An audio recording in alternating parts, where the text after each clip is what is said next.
Hi, I'm Ray from PhoneArena and I have a question for you. Which is better, a phablet or a smartphone?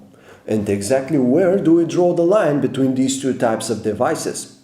Is it the size of the screen that determines if we should place a device in one category or the other, or is it the overall dimensions of the device itself? Why do I ask all of these questions? Well, it's because we're going to compare the Galaxy Note 3 phablet and the Xperia Z1 smartphone. The thing is that the Note 3 is actually among the more gracious phablets money can buy right now, while the Z1 is definitely among the bigger Android flagship smartphones. Let's stick with the design topic for a moment. We absolutely have to make the point that in terms of size, the Xperia Z1 is dangerously close to the Note 3. Still, as big as the Z1 is, it's still slightly smaller than the Note 3, making it feel a bit more comfortable to use. So, even though it's unprecedentedly big, the Xperia Z1 is the easier to operate handset of the two. Size is really important, but appearance and build quality should also be considered. This is where the Xperia Z1 simply blows the Galaxy Note 3 out of the water. The glass and metal casing of the Z1 presents users with a much more exquisite design that not only looks better but feels much more solid as well. Meanwhile, the Note 3 offers you a run-of-the-mill plastic body that simulates a leather finish. The Samsung doesn't feel cheap or anything, but it's far from the classiness presented by some other companies on the market such as Sony, HTC or Apple. Sadly, when it comes to the feel of the physical buttons, the Z1 doesn't do anything that much better compared to the Note 3, as its keys are quite small and don't necessarily feel so clicky. It does, however, feature a camera shutter that is quite good. Both handsets are charged using their micro-USB ports, but there is an important difference here, as the port of the Note 3 is USB 3.0 compatible, meaning that if you have a USB 3.0 port on your computer, you'll be enjoying faster transfer speeds and charging, as long as you're using the compatible cable. So, the Xperia Z1 doesn't have a fancy USB 3.0 port, but what it does have is a certain degree of ruggedness with its IP58 certification, which means that it's both dust and waterproof. Meanwhile, the Note 3 has its hallmark feature, the S Pen stylus, which allows you to take handwritten notes or draw. Even though they are very close in terms of size, the Note 3 sports a significantly larger 5.7-inch 1080p screen compared to the Z1's 5-inch 1080p one. Samsung is introducing regular improvements to its Super AMOLED screens, and we're happy to see that with the Note 3 the company has almost eliminated the problem with troublesome outdoor visibility such displays usually suffer from. As a result, the phablet's panel is almost as bright and easy to see as that of the Xperia Z1. Meanwhile, the Z1 utilizes a TFT panel with no IPS deck, which makes it appear quite washed out when viewed at an angle, despite the true luminous enhancements. That said, there is no escaping the fact that the screen of the Z1 produces a much more realistic image quality. With the Note 3, everything is somewhat unpleasantly greenish or bluish due to insufficient red color. It may not seem so obvious if you don't use a reference, but the moment you see both screens side by side, it becomes blatantly obvious that Samsung still has a lot of work ahead of it when it comes to ironing out all the kinks of its Super AMOLED screen technology. While the Xperia Z1 features Android 4.2.2, the Galaxy Note 3 is treating its users to the slightly newer experience of Android 4.3. Of course, both handsets are also equipped with custom user interfaces. On the Xperia Z1 we have Sony's custom UI, which covers pretty much all of the core OS applications. The same goes for the Galaxy Note 3, which features Samsung's TouchWiz Nature UX. As far as polish and uniformity goes, we would say that Sony has done a slightly better job overall. But in terms of bonus features, Samsung has created one really impressive list of additional goodies, including S-Health, Samsung Hub, Samsung Apps, S-Beam, and so on and so forth. There are no compromises when it comes to the silicon powering these two, as both are featuring the state-of-the-art Snapdragon 800 chipset.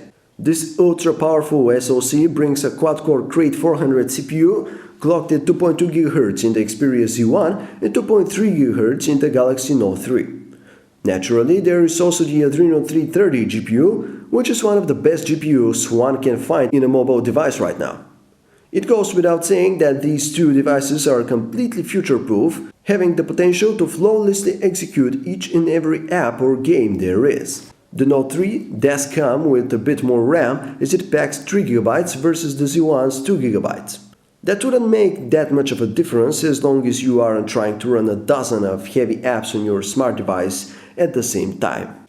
When it comes to storage space, the Xperia Z1 comes with just 16GB of internal storage, while the Note 3 is offered in 32GB or 64GB flavors. This isn't such a problem though, having in mind that both handsets offer memory expansions through their microSD card slots.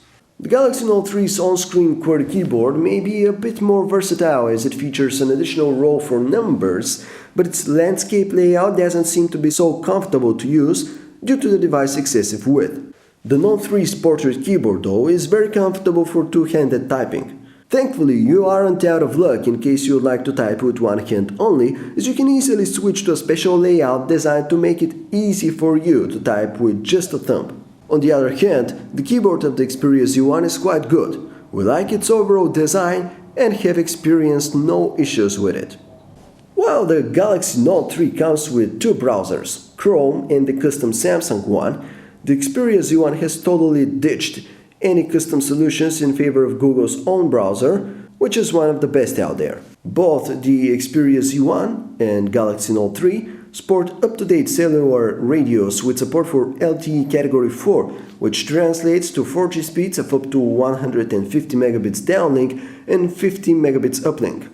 Should you not have access to LTE, there's always HSPA Plus support for download speeds of up to 42.2 megabits per second and upload of up to 5.76 megabits up.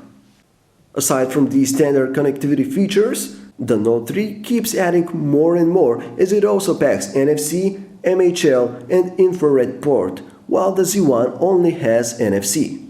The Xperia Z1 comes packing some impressive camera hardware for a smartphone. For starters, there is a 20.7 megapixel sensor with a size of 1/2.3 inches, while the Galaxy Note 3's 13 megapixel camera has a sensor size of 1/3 inches, which is smaller. Meanwhile, the Z1's aperture is also quite wide at f2.0, which is a bit better than the Note 3's f2.2. In terms of camera UI, both handsets are quite versatile and convenient to use at the same time.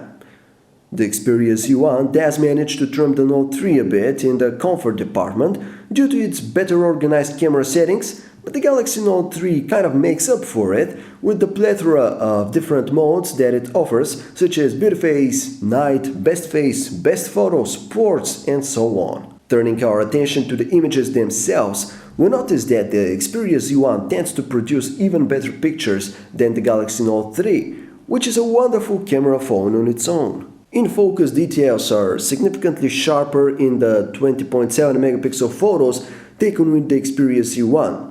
There is still a noticeable amount of noise, but on the whole, the data captured by the Z1 is a bit more substantial than what you can get out of the Galaxy Note 3 snapper. Colors are another interesting area to observe, as the Z1's photos are usually more realistic looking. That's not to say that those from the Galaxy Note 3 are bad, quite the contrary, but they are a bit too contrasty.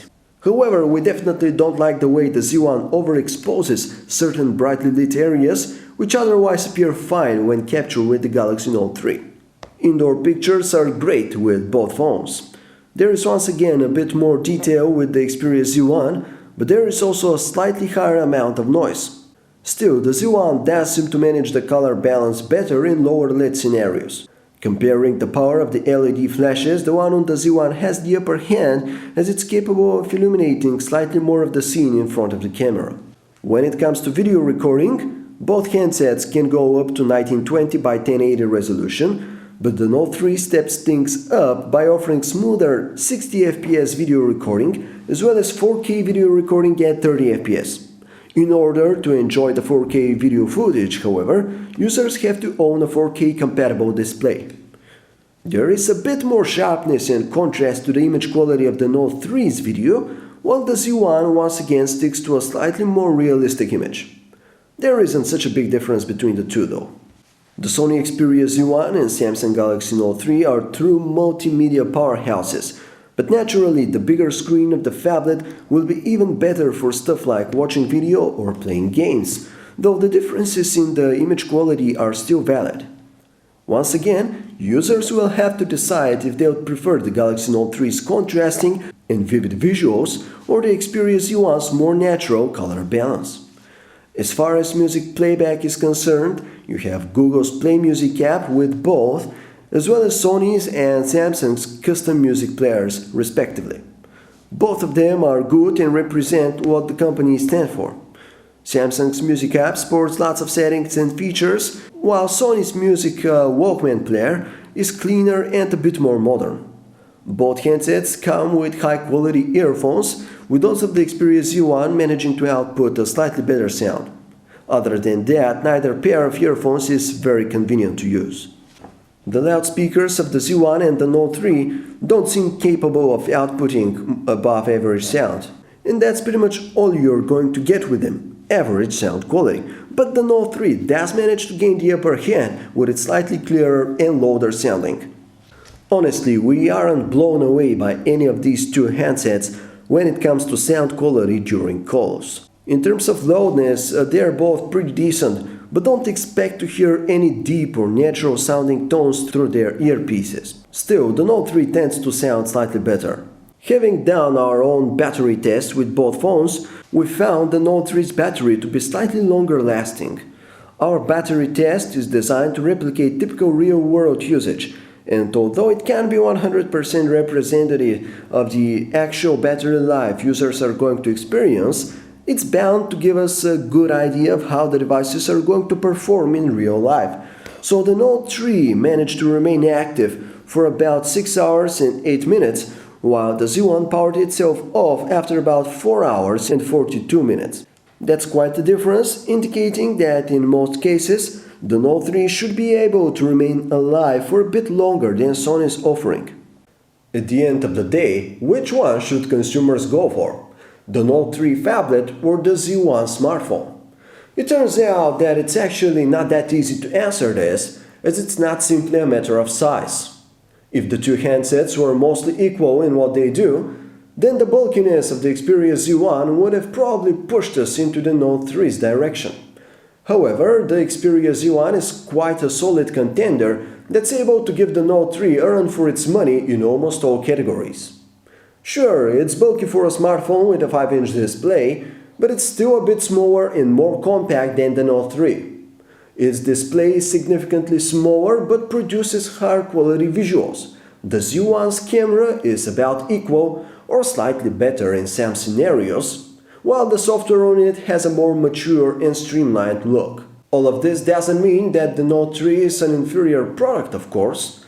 The Note 3 is probably the best phablet money can buy right now, and it really has no major flaws. So what we mean is that both handsets are very good at what they want to be. So it really comes down to your personal preferences, and if you want a bigger screen, simply get the Note 3. If you'd prefer a more solid construction and exquisite design, get the Z1. At the end of the day, both feature top-notch hardware and tons of features to keep you busy, so you really can't go wrong with either of them. Thank you for watching our comparison between the Galaxy Note 3 and Xperia Z1. But if you want to learn even more about them, visit us at PhoneArena.com.